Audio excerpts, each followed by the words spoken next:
सभी को नमस्कार, गुड मॉर्निंग। वार आज गुरुवार यानी गुरुओं का वार। सभी स्वस्थ होंगे, अच्छे होंगे, मजे से रह रहे होंगे। निराशा दूर दूर तक आपके जीवन में नहीं होगी।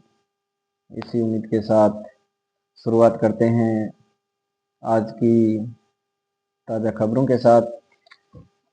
खबरें लेने से पहले आज का अच्छा कोटेशन आपके लिए ये रहेगा कि मिठास से भरे प्याले को कितना भी झटका लगे उससे कड़वाहट की एक बूंद भी नहीं गिर सकती। यानी मिठास से भरे प्याले को आप कितना भी झटका दे दो लेकिन उसमें कड़वाहट की एक बूंद भी नहीं गिर सकती। यानी इनके कहने का निहितार्थ यही है कि अच्छे, सादे, उच्च विचार, सादगी भरी व्यक्ति को आप कितना भी नीचे दिखाने की कोशिश कर लो लेकिन उसकी एक पलक भी नहीं झपक पाएगी, क्योंकि उसमें कॉन्फिडेंस, उसका दृढ़ विश्वास इतना ऊंचा होता है कि आप उसके आसपास भी नहीं भटक सकते। आज की पहली खबर देश की राजधानी दिल्ली को लेकर रहेगी कि वहाँ पे प्रदूषण बढ़ गया है, AQI ज़्यादा बढ़ा हुआ है, इसलिए कुछ उन्होंने सख्त कानून बना भी दिए, लागू भी कर दिए हैं। इसमें बता दें आपको कि प्रदूषण नियंत्रण प्रमाण पत्र PUCC के बिना वाहनों को ईंधन नहीं मिलेगा। यानी PUCC आपको वाहन की करवानी जरूरी है, उसके बगैर आपको वहां पे CNG, पेट्रोल, डीजल नहीं मिलेगा।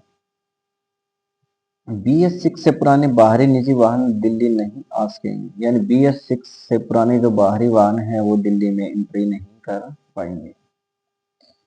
BS6 वाहनों को भी PUC जांच के बाद एंट्री मिलेगी। यानी उन वाहनों की भी PUC जांच होगी, उसके बाद ही दिल्ली में एंट्री मिल सकती है।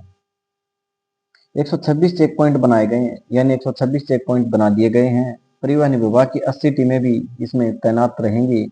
50% कर्मियों के लिए वर्क फ्रॉम होम अनिवार्य किया है। यानी प्रत्येक कंपनी में ये रूल बना दिया कि 50% कम कर्मचारी जो हैं वो वर्क फ्रॉम होम करेंगे अगले एक सप्ताह तक। यानी भीड़ बढ़ेगी तो वाहन बढ़ेंगे, वाहन बढ़ेंगे तो प्रदूषण का स्तर ज्यादा ही बढ़ेगा। इसलिए उन्होंने साफ साफ निर्देश जारी कर दिए कि 50% कर्मचारी अपने घर से ही वर्क फ्रॉम होम काम करेंगे। मैनुअल स्टेशन बाकी 100 नई इलेक्ट्रिक बसें भी चलेंगी। यानी इसमें 100 नई इलेक्ट्रिक बसें भी इसमें दिल्ली में चलाई जाएंगी। दिल्ली में अगले 6 दिन तक AQI बहुत खराब और गंभीर श्रेणी में रहने का अनुमान है। यानी अगले एक सप्ताह तक बहुत गंभीर श्रेणी में AQI रहने का अनुमान यहाँ पे दिल्ली में किया गया है। इसी बीच सुप्रीम कोर्ट ने भी प्रदूषण पर सख्ती दिखाई है। NHAI और AMC डो को दिल्ली की सीमाओं पर बने नो टोल प्लाजा स्थायी रूप से बंद या हटाने को कहा ताकि जाम न लगे। यानी दिल्ली से जब वाहन रवाना होते हैं तो जो टोल प्लाजा पे भीड़ जो लगी रहती है उससे वहां पे प्रदूषण बढ़ता है, भीड़ होती है, जाम लगेगा, प्रदूषण बढ़ेगा। तो उन्होंने सभी नो टोल प्लाजा को एक बार अस्थायी रूप से बंद करने के निर्देश दे दिए हैं। CJI सूर्यकांत बेंच ने यह वार्षिक समस्या व्यवहारिक और उपयोगी समाधान जरूरी है। कोर्ट ने उन पुराने वाहनों पर कार्रवाई की अनुमति दी जो BS6 है, उत्सर्जन मानकों के अनुरूप नहीं। कोर्ट ने अपना 12 अगस्त का आदेश बदला है। यानी 12 अगस्त को पहले तो दिल्ली सरकार ने यह बोल दिया था कि 10 साल पुराने डीजल वाहन और 15 साल पुराने पेट्रोल वाहनों को, इससे जो पुराने वाहन होंगे उनको दिल्ली में एंट्री नहीं दी जाएगी। लेकिन 12 अगस्त को इन्होंने अपना निर्णय एक बार वापस ले लिया था कि नहीं, हम एंट्री, विरोध जब हुआ तो बोले हम एंट्री दे देंगे। लेकिन उन्होंने अपने 12 अगस्त के फैसले को फिर से दोहरा दिया है कि 10 साल पुराने पेट्रोल नहीं डीजल और 15 साल पुराने पेट्रोल जो वाहन है उनको ही एंट्री दी जाएगी। उससे अगर कोई पुराना है तो उसको एंट्री नहीं दी जाएगी। ये वाहन मालिकों के लिए चिंता का विषय है कि वो अपना वाहन कहाँ लेके जाएंगे। 10 साल होते टाइम नहीं लगता है। जो व्यक्ति अपने हाथ के सहारे गाड़ी रखता है, खुद ही उसको ड्राइव करता है एनी टाइम, उसकी गाड़ी का कुछ बिगड़ता भी नहीं, गाड़ी नई की नहीं रह जाती है। और 10 साल होते हैं, पता ही नहीं चलता कब 10 साल भी हो गई। तब वो वाहन अपना कहाँ लेके जाएगा। क्योंकि ये दिल्ली दिल्ली नहीं है, लेकिन जो एनसीआर में और भी सिटी आ रही हैं उनमें भी यही दिक्कत आएगी। आरटीओ वहां पे भी उनको परेशान करेगा कि आपकी गाड़ी 10 साल पुरानी है तो आपको एंट्री नहीं दी जाएगी। इसलिए लोकल सिटी में भी ये दिक्कत आएगी। ये बहुत बड़ी समस्या है। हालांकि दिल्ली अकेली राजधानी की समस्या होती तो बात अलग थी, लेकिन ये सिस्टम एनसीआर में भी लागू होता है, इसलिए ये समस्या ज्यादा आएगी।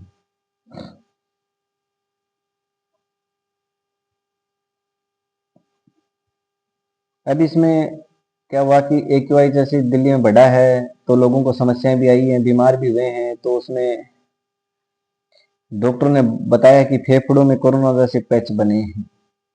यानी दिल्ली एनसीआर की जहरीली हवा से फेफड़ों को कोरोना जैसे पैच बन रहे हैं। सरकारी अस्पतालों के डॉक्टरों के अनुसार सीटी स्कैन में ये निशान दिखे हैं। यानी जिस समय कोरोना देश में था उस समय शरीर के अंदर पैच दिखाई देते थे छोटे छोटे, वैसे ही वो अब प्रदूषण के कारण भी एनसीआर के लोगों में दिखाई देने लगे हैं। डॉक्टरों का कहना है कि जिस तरह कोरोना में लोगों के फेफड़े में पैच बनते थे, इस जहरीली हवा में भी वैसे निशान दिख रहे हैं। सीटी स्कैन और चेस्ट एक्सरे में पहले के मुकाबले ज्यादा पैच दिख रहे हैं। इसकी बड़ी वजह हवा में मौजूद पीएम 2.5 जैसे कण हैं, जो सांस के जरिए सीधे फेफड़ों तक पहुंच जाते हैं और खून में भी मिल रहे हैं। अगर आपको दिल्ली में जाना है, घूमना है, तो या बाहर अपने घर से दिल्ली में निकलना है तो आप मास्क का प्रयोग जरूर जरूर करें। इससे सांस की दिक्कत ही नहीं बल्कि कैंसर का खतरा भी बढ़ता है। सांस की नली में जलन और सूजन पैदा हो रही है। यानी ये कण सांस के जरिए हमारे शरीर में जाते हैं और फेफड़ों में जमा हो जाते हैं। इससे कैंसर का खतरा भी बढ़ता है, शरीर में जलन का खतरा भी बहुत ज्यादा बढ़ जाता है। अगली खबर एमपी की है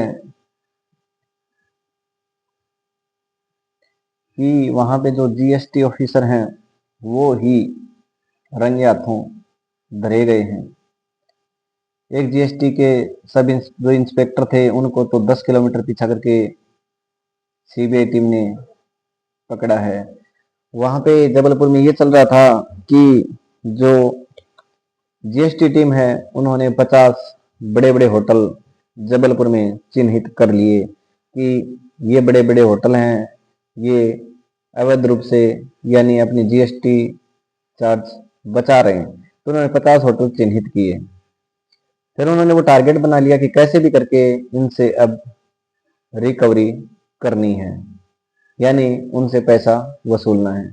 तो उन्होंने शुरू कर दिया था काम अपना भी। तो एक होटल में क्या हुआ कि 1 करोड़ का उनका होटल वालों का फर्जीवाड़ा निकल आया। 1 करोड़ को दबाने के लिए इंस्पेक्टर साहब ने 10 लाख रुपए रिश्वत मांग ली। होटल मालिक ने क्या किया, सीबीआई को बता दिया कि ऐसे ऐसे ये बातें यहाँ पे हो रही हैं।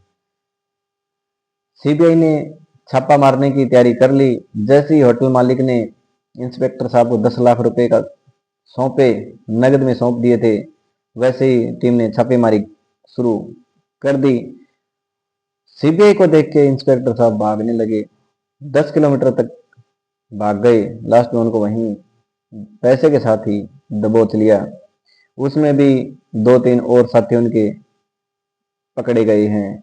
हालांकि कुछ अवैध वसूली वो पहले भी कर चुके थे लेकिन पूरी तरह से सफल नहीं हुए थे। तो यही है कि देश के कानून के रखवाले भी अपना घर भरने में अच्छे से लग गए हैं। इस तरह थोड़ा ध्यान रखें। जीएसटी अगर आपकी है तो वो जरूर भरें।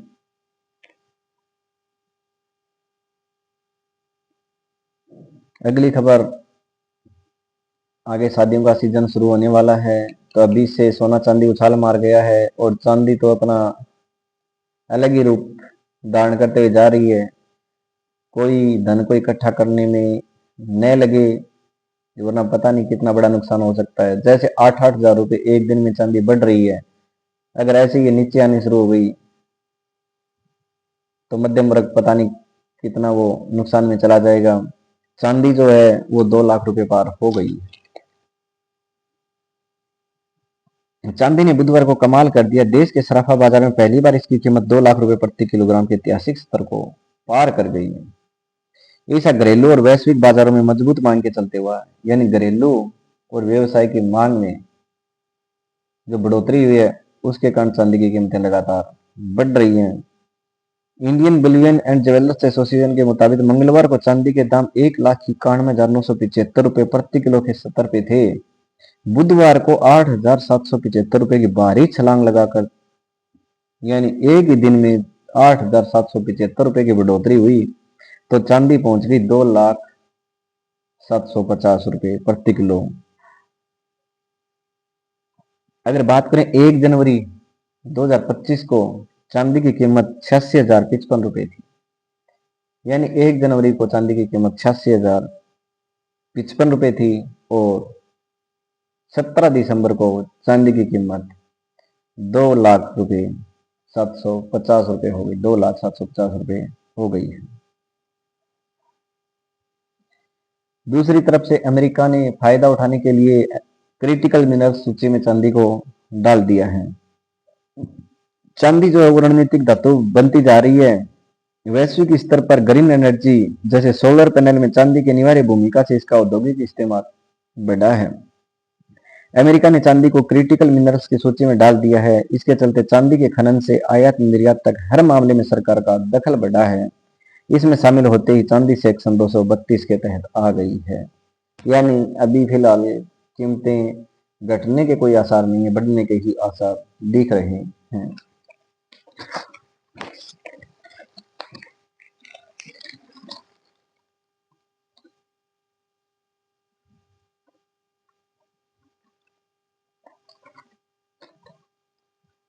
अगली खबर ये रहेगी कि देश की पहली मिस इंडिया मेहर कैस्टोलिना का निधन हो गया है। यानी देश की, अपने भारत देश की पहली जो मिस इंडिया थी, उनका कल देहांत हो गया। मेहर कैस्टोलिना 81 साल की थी। मेहर को 1964 में पहली बार मिस इंडिया का खिताब मिला था। यानी जो मिस इंडिया का खिताब शुरू हुआ वो 1964 से शुरू हुआ था। उन्होंने फैशन और ब्यूटी पेजेंट की दुनिया में भारतीय महिलाओं के लिए आत्मविश्वास के साथ आगे बढ़ने का रास्ता बनाया। बाद में उन्होंने फैशन पत्रकारिता में भी अहम योगदान दिया। उनका जन्म मुंबई में हुआ था। यानी अगर बात इसमें क्वेश्चन की बात करें तो क्वेश्चन यही है कि पहली मिस इंडिया मेहर कैस्टोलिना थी, और मिस इंडिया खिताब भारत में कब से शुरू हुआ? ये 1964 से शुरू हुआ था।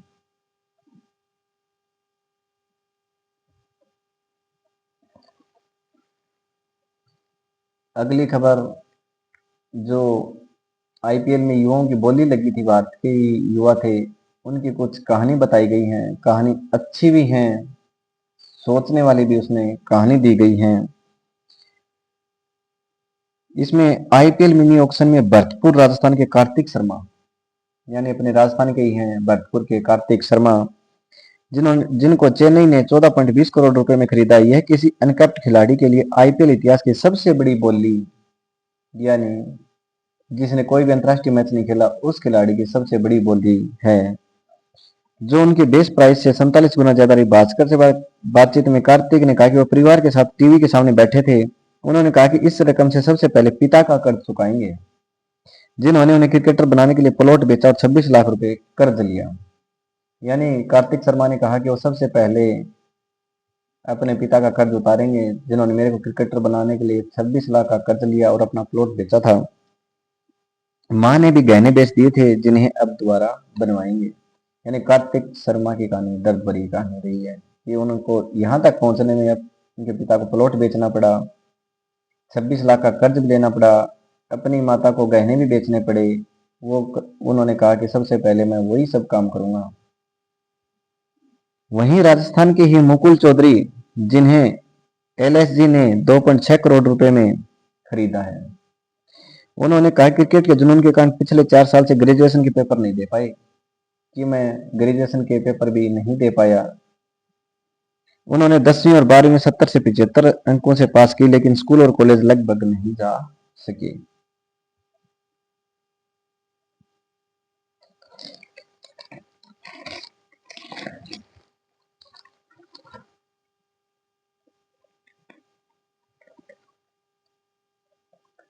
अगली खबर रहेगी कि प्रधानमंत्री मोदी, जो कल मैंने आपको अवार्ड बताया था उसके बारे में ही कुछ और जानकारी रहेगी कि मोदी जी को इथोपिया का सर्वोच्च नागरिक सम्मान द ग्रेट ऑनर निशान ऑफ इथोपिया दिया गया है।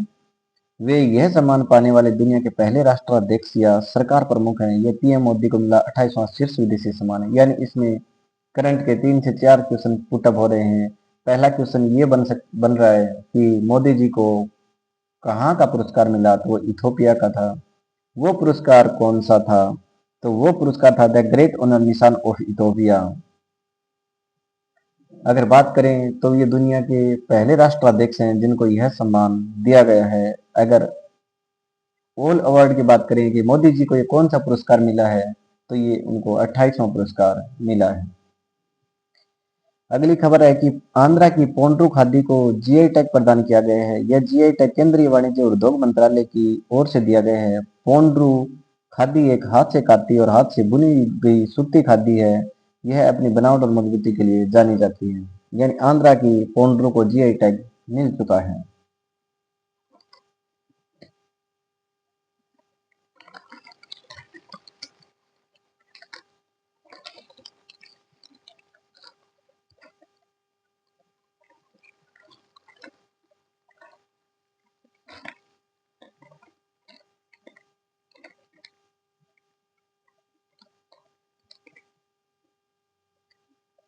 अगली कुछ बातें कॉमन सेंस की रहेगी कि वृद्धावस्था से पहले जीवन को तराशने का अपना अभ्यास करना चाहिए। ये पंडित विजय शंकर मेहता जी हैं। इन्होंने अपनी बातें लिखी हैं कि ईश्वर किसी को बीच में से न उठाए तो हर इंसान को 3 उम्र से गुजरना ही पड़ेगा, बचपन, जवानी और बुढ़ापा।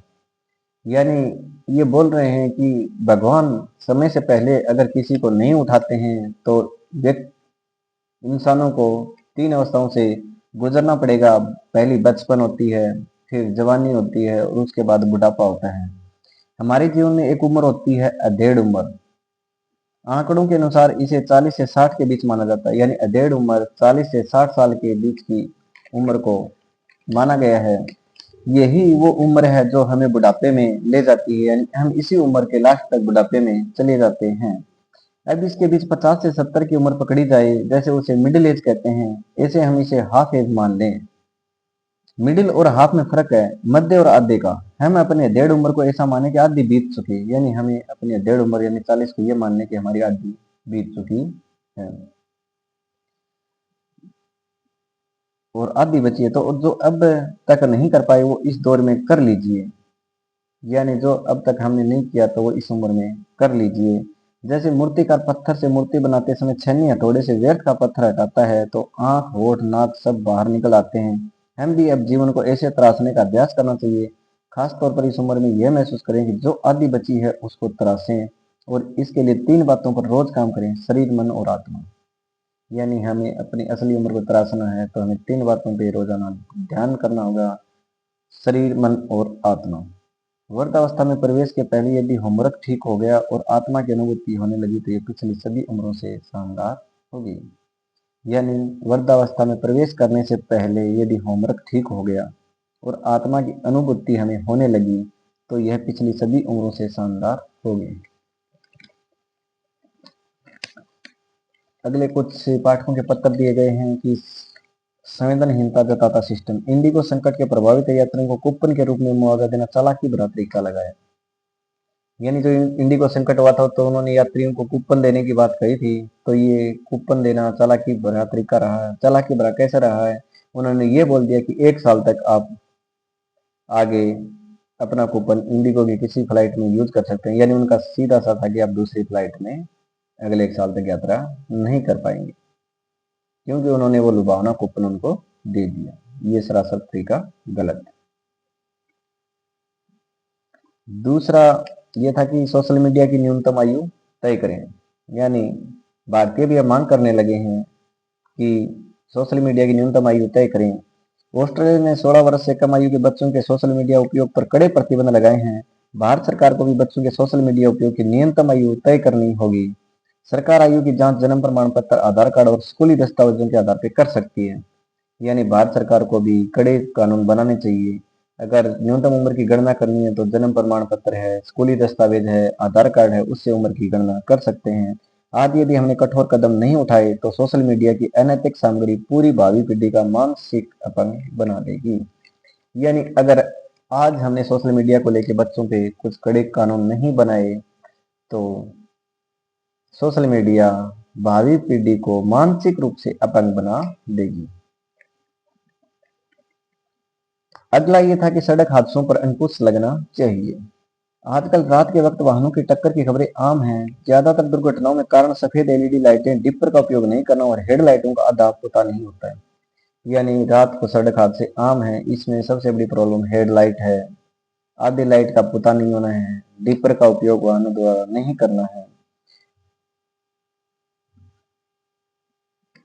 अगली खबर किसी देश को लेके अच्छा नॉलेज वाला क्वेश्चन रहेगा कि पापुआ न्यू गिनी में बोली जाती है दुनिया की सर्वाधिक भाषाएं। यानी देश ऐसा विश्व में कौन सा देश है जिसमें सर्वाधिक भाषाएं बोली जाती हैं? वो देश है पापुआ न्यू गिनी। प्रशांत महासागर में है। ऑस्ट्रेलिया के ठीक, अगर हम मैप में देखें, ऑस्ट्रेलिया के ठीक ऊपर स्थित है। जो छोटा सा देश है, जो सर्वाधिक भाषा विविधता वाला है, वहीं भाषाओं की संख्या 800 से अधिक है। यानी इस देश में 800 से अधिक भाषाओं की संख्या है जो स्थानीय जनजातियों द्वारा बोली और लिखी जाती है। ऊंचे पर्वत किस कारण से हैं ज्यादा भाषाएं? इसका रीजन भी दिया गया है कि वहां पे ऊंचे पर्वत हैं, घने वर्षावन है और गहरी घाटियों के कारण वह हजारों वर्षों से रह रही जनजातियों के बहुत कम संपर्क, यानी घाटियां चौड़ी हैं, ऊंचे पर्वत हैं, इसलिए आपस में उनका संपर्क नहीं हो पाता है।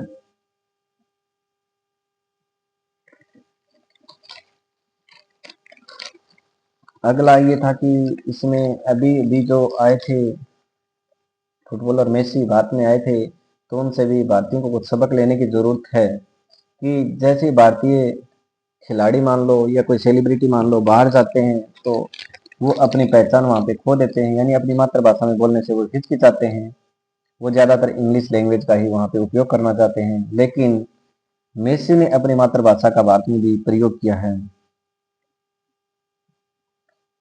अपनी भाषा के सम्मान को संस्कृति व स्वाभिमान को कायम रखने का प्रयास कहा जा सकता है। मेसी को देखकर लगा वे स्पेनिश के सच्चे राजदूत हैं। यानी मेसी ने यहाँ पे स्पेनिश भाषा में ही लोगों से बातें की, यानी वो अपनी मातृभाषा को नहीं भूल पाए। इसलिए भारतीयों को भी ये विशेष तौर पे ध्यान रखना चाहिए कि अपनी मातृभाषा को बोलने में न हिचकिचाएं, अपनी मातृभाषा का सम्मान करें।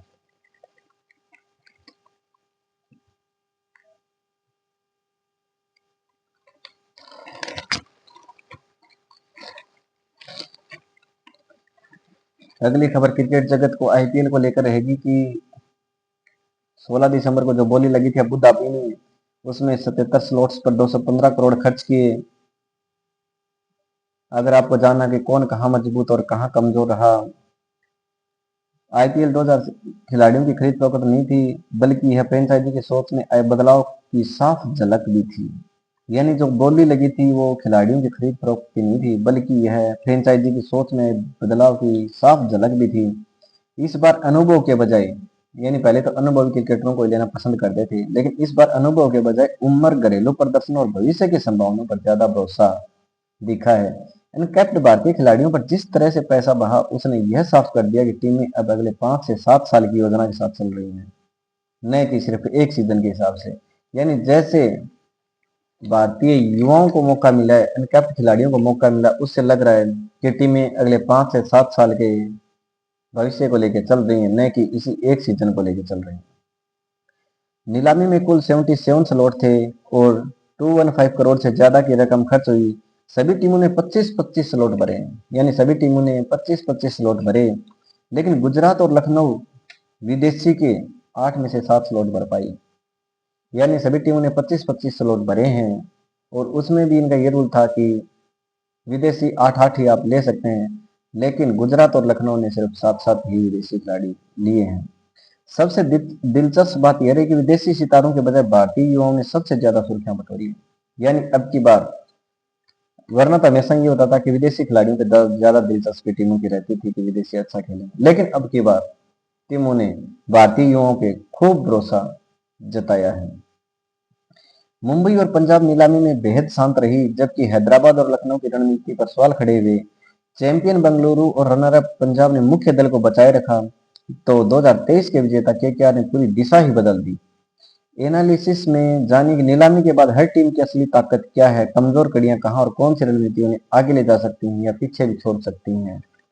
अगर ये सब हम आपको बताएंगे तो वीडियो बहुत ज्यादा लंबा हो जाएगा। खबर करते हैं अगली तरफ। T20 रैंकिंग जारी हुई है, उसमें भारतीय टीम के युवा बल्लेबाज तिलक वर्मा ने आईसीसी T20 रैंकिंग में 2 स्थान का सुधार किया है। वे चौथे नंबर पर पहुंच गए, यानी छठे नंबर से चौथे नंबर पे पहुंच गए हैं। इस सीरीज में 3 पारियों में केवल 69 रन बनाने के बाद अभिषेक शर्मा बैटर्स रैंकिंग में नंबर 1 पे हैं, यानी अभिषेक शर्मा पहले से 1 नंबर पे T20 में चल रहे हैं। चौथे नंबर पे तिलक वर्मा आ गए हैं। और बात करें गेंदबाजों की रैंकिंग में तो वरुण चक्रवर्ती जो है हमारे गेंदबाज वो 6 पे बने हुए हैं, यानी T20 में गेंदबाजी और बैटिंग में भारतीयों का कब्जा कायम है। बात करें अफ्रीका के साथ जो श्रृंखला T20 की चल रही है, उसका कल चौथा T20 मैच था, लेकिन वो नहीं हो पाया। कोहरा ज्यादा मैदान में छाया रहा, यानी धुंध ज्यादा छा गई थी, इसलिए मैच को कैंसिल ही करना पड़ा। अभी भी चांस है, अफ्रीका के पास चांस है 2-2 की श्रृंखला बराबरी करने पे, और भारत का चांस है कि श्रृंखला 3-1 से जीत ली जाए, क्योंकि भारत अभी भी श्रृंखला में 2-1 से पहले से आगे है। अगली खबर सड़क हादसों को लेके जताई है केंद्रीय मंत्री हैं नितिन गडकरी जी। उन्होंने कि 574 नेशनल हाईवे प्रोजेक्ट तय सीमा से अभी पीछे चल रहे हैं। देश में हर साल 5 लाख सड़क हादसों में 1.8 लाख मौतें, यानी ये तो सिर्फ आंकड़े ही हैं, आंकड़ों से ज्यादा ही मौतें हो रही हैं, इनसे दुगुनी तिगुनी मौतें हो रही हैं, लेकिन आंकड़े भी 1.8 लाख मौतें सड़क हादसों में हो रही हैं। इनमें से 66% लोग 18 से 34 उम्र के युवा हैं, यानी युवाओं में सूझबूझ तो होती नहीं है, या तो वो ये नशे में रहते हैं या कोई लापरवाही कर देते हैं, इससे ज्यादा होते हैं, क्योंकि 66% इसमें जो मौतें 18 से 34 वर्ष के हैं। इसमें केंद्र सरकार ने चिंता जताई है। और दूसरी तरफ उन्होंने टोल को लेकर बताया कि 2026 तक देश भर में सैटेलाइट टोल प्रणाली लागू होगी, जिससे केंद्र को 1500 करोड़ का फायदा होगा। यानी टोल पे नया सिस्टम ये लागू होगा कि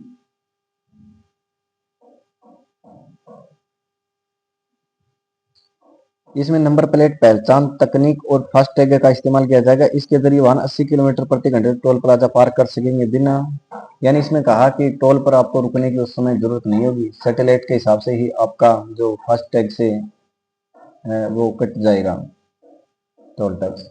80 किलोमीटर प्रति घंटा की रफ्तार से भी आप टोल टैक्स से गुजर सकते हैं। इससे प्रदूषण भी कम होगा, फ्यूल भी कम जलेगा, क्योंकि वाहन रोकने की वहां जरूरत नहीं होगी, सरकार को कर्मचारी कम रखने पड़ेंगे। पहले ये शुरुआत में 3 से 10 मिनट तक का दिया गया था, लेकिन बाद में पिछले साल से थोड़ा सुधार किया, तो इन्होंने 60 सेकंड का ये रूल बना दिया कि 60 सेकंड में वाहन निकाल दिए जाएंगे। लेकिन अब जो बनेगा 2026 के लास्ट तक ये शुरू कर देंगे कि फास्टैग का सिस्टम हम पूरा ही चेंज करने वाले हैं।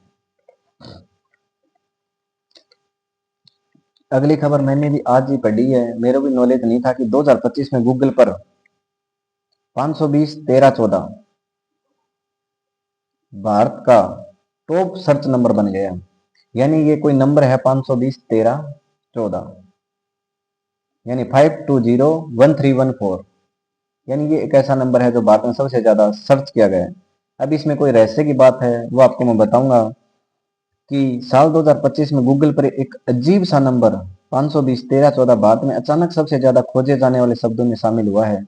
पहली नजर में यह कोई तकनीकी कोड या पासवर्ड लगता है, लेकिन असल में इसका रिश्ता भावनाओं से है। यानी ये कोई तकनीकी संख्या नहीं थी, ये भावनाओं से जुड़ी संख्या थी। इसका मतलब ये था कि चीनी इंटरनेट संस्कृति में अंकों को शब्दों की तरह पढ़ा जाता है, यानी चीनी संस्कृति में अंकों को शब्दों की तरह पढ़ा जाता है। 520 का उच्चारण वो आईनी जैसा होता है जिसका मतलब आई लव यू होता है, यानी 520 का मतलब आई लव यू होता है, जबकि 13 14 का अर्थ माना जाता है पूरी जिंदगी। यानी 520 13 14 का भावार्थ हुआ, मैं तुमसे पूरी जिंदगी प्यार करता रहूंगा। वाह, गजब की भावनाओं से जुड़ा था। भारत में ये क्यों ट्रेंड हुआ? Social media reels, short video, chat message और कपल ट्रेंड्स के जरिए यह नंबर तेजी से वायरल हुआ। युवाओं ने इसे प्यार जताने के डिजिटल तरीके के रूप में अपनाया। यानी वैसे तो ये नंबर बाद में कैसे पहुंचता है, लेकिन रील्स है, शॉर्ट वीडियो है, चैट मैसेज है, कपल ट्रेंड है, उसके जरिए ये भारत में ये नंबर चढ़ गया है। क्या यह कोई स्कैम या सीक्रेट कोड है? नहीं, इसका किसी धोखाधड़ी या तकनीकी सिस्टम से कोई संबंध नहीं है। यह सिर्फ भावनाओं को अंकों में व्यक्त करने का एक नया ट्रेंड है। यह ट्रेंड क्या दर्शाता है? डिजिटल दौर में लोग शब्दों से ज्यादा संकेतों और कोड्स के जरिए भावनाएं व्यक्त कर रहे हैं। इंटरनेट अब सिर्फ सर्च इंजन नहीं, बल्कि रिश्तों और भावनाओं को मंच भी बन चुका है। अगर बात करें कि गूगल पर कोई चीज टॉप सर्च कैसे बनती है, यानी गूगल पर कोई भी चीज टॉप सर्च में कैसे आएगी। गूगल किसी शब्द को टॉप सर्च तब मानता है जब कम समय में उसकी खोज अचानक और तेजी से बढ़ती है। इसमें कुल सर्च वॉल्यूशन, ग्रोथ रेट, भौगोलिक क्षेत्र, समयावधि और पहले के मुकाबले बढ़ोतरी जैसे फैक्टर देखे जाते हैं। गूगल ट्रेंड्स इन्हीं डेटा पॉइंट्स के आधार पर तय करता है कि कौन सा शब्द उस अवधि में सबसे ज्यादा लोगों की जिज्ञासा का केंद्र बना है। अगली खबर सिनेमा जगत से रहेगी। क्वेश्चन भी ये करंट का रहेगा कि ऑस्कर अवार्ड में करण जौहर की होम बाउंड दौड़ में, यानी ऑस्कर जो अवार्ड है उसकी दौड़ में भारत की मूवी है होम बाउंड, और वो किसकी है? वो करण जौहर की है। नीरज गेवान निर्देशित होम बाउंड को बेस्ट इंटरनेशनल फीचर फिल्म की कैटेगरी में 14 अन्य फिल्मों के साथ शॉर्ट लिस्ट किया गया है। फिल्म बचपन के दो दोस्तों ईशान खट्टर और विशाल जेठवा पर आधारित है। यानी जो होम बाउंड फिल्म है, यह दो दोस्त हैं, ईशान खट्टर और विशाल जेठवा। विशाल दलित लड़के चंदन व ईशान मुस्लिम लड़के शोएब का किरदार निभा रहे हैं। दोनों ने तिरस्कार झेला और जीवन संवारने के लिए पुलिस में भर्ती होना चाहते हैं। फिल्म में जानवी कपूर भी मुख्य भूमिका में है। विजेता का ऐलान 22 जनवरी को होगा। यानी ये दो गरीब बच्चों की स्टोरी पे आधारित है और ये विश्व की 14 फिल्मों के साथ शॉर्ट लिस्टेड है।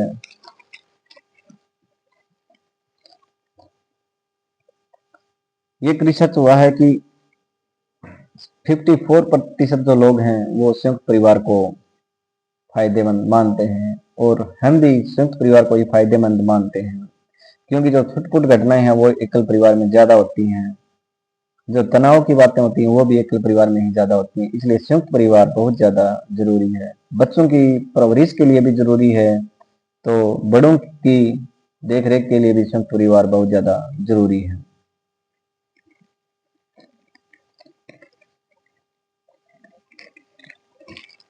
धन्यवाद। आज की खबरें यहीं समाप्त करते हैं। उम्मीद करता हूँ आपको अच्छे से समझ आ गई होंगी। वीडियो को ज़्यादा से ज़्यादा सब्सक्राइब करें। धन्यवाद।